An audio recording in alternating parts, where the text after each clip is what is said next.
Well, spring wedding season is upon us, and first comes love, then come engagement rings. And e-commerce jewelry company Ring Concierge is one place to buy them. We have Nicole Wegman, Ring Concierge founder, and Yahoo Finance reporter Alexandra Canal with us now. And Nicole, with so many weddings put on hold or scaled back during the pandemic, how has business been last year, and how are sales shaping up in the first few months of this year now that restrictions are starting to get lifted? You know, it's interesting. At the beginning of the pandemic, March and April, we saw a huge drop off in engagement ring purchases. People were hesitant. No one knew, what this would look like.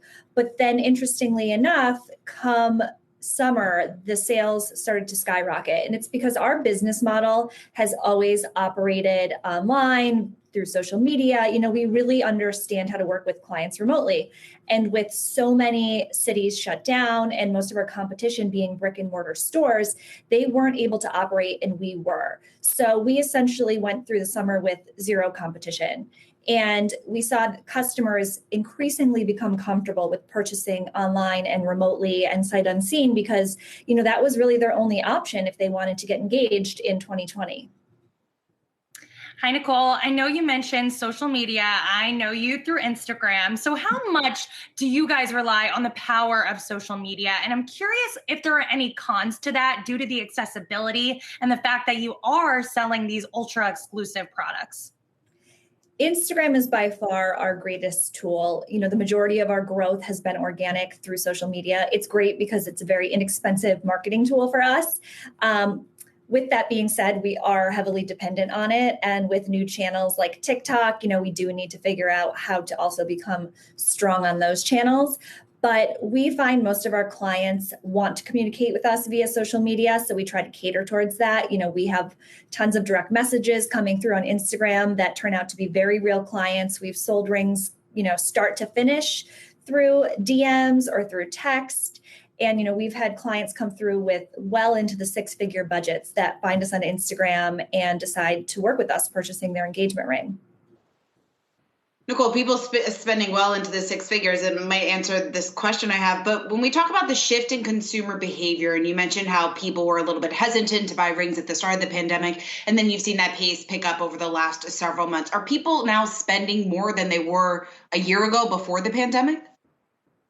We haven't seen much change in average spend. We were very worried about this. We thought, with all of this economic uncertainty that we would see our average price point start to decrease.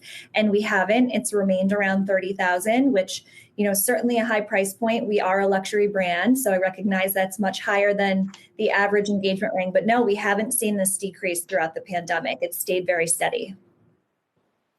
Nicole, what are you hearing when it comes to moissanite versus diamonds? I know you're a luxury brand. I don't even think you guys offer moissanite on the platforms, but I'll talk to my guy friends and they have no idea how much an engagement ring costs, even a 2-carat ring. They're shocked by it. So what have you been seeing industry-wide when it comes to diamond ring alternatives? Because I do think the price point can really surprise people.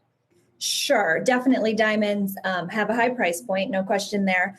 Moissanites we don't get a ton of requests for simply because it's not necessarily a long-term solution or alternative. It's not as hard as a diamond. It certainly doesn't look exactly like a diamond. So maybe, if your discretionary income doesn't allow for you to purchase a diamond right away and you want to purchase a moissanite for a few years and then upgrade, we've seen that, but we haven't seen that many people want a moissanite for their permanent ring. What we did do to try to further protect ourselves from any kind of shifts in the economy, since there is so much uncertainty, is we launched a diffusion line called Vow by Ring Concierge. The average ring in America is $5,000, and our luxury bespoke line starts at $10,000. So we launched this online-only diffusion line that has rings ranging from $3,000 to $10,000, completely purchasable online with a diamond feed. So that was our way of really catering towards a broader demographic rather than offering synthetic alternatives to diamonds. And how has that business been doing, especially when you compare it to your more luxury side? Our luxury side is still much bigger and much stronger. I mean, that's what we're known for. And what's interesting, even in the diffusion line, our average price point has been coming through at $8,000. So still higher than that $5,000 average for America. And Nicole, I want to ask perhaps a less of a rosy topic, but what happens if a customer actually needs to return a ring? What if they want it to actually be swapped out? I'm wondering if that happens very often through your service, because it is e-commerce based for many of these ring deliveries. And does that cause a problem if these materials and these gemstones need to actually be reused?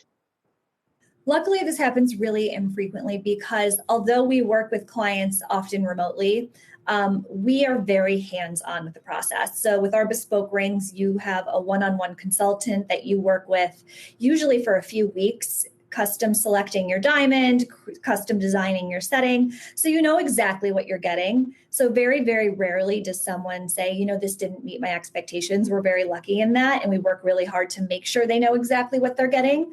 Of course, there is that rare breakup that might happen before the wedding. So we'll work with them to either buy it back or trade it in for something else.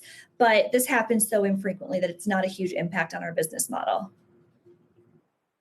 All right. Thank you, Nicole Wegman, founder of Ring Concierge.